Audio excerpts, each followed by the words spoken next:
Welcome to today's AI Deep Dive. A $500 graphics card is beating Claude Sonnet on coding benchmarks, and the creator just open-sourced the entire system.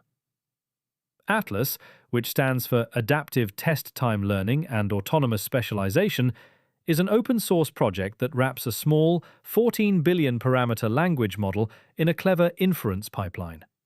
No fine-tuning, no API calls, just a frozen model running locally on a single RTX 5060 Ti with 16 gigs of VRAM. Here's how it works. Atlas runs 3 phases. Phase 1 generates multiple candidate solutions using something called PlanSearch. It extracts constraints and creates diverse approaches. Phase 2 scores each candidate using what they call a geometric lens, a 5,000 dimension self-embedding that evaluates code quality. Phase 3 handles repair.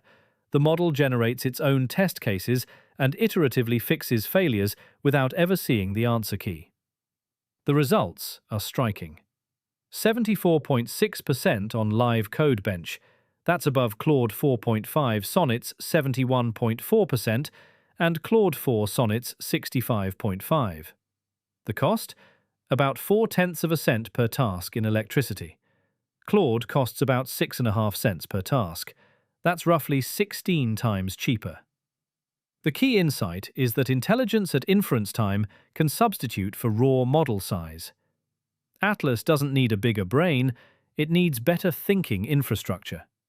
The trade-off is latency.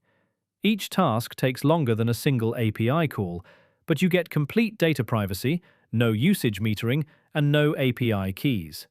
One GPU, one box, fully self-hosted. That's your BizThrive AI Deep Dive.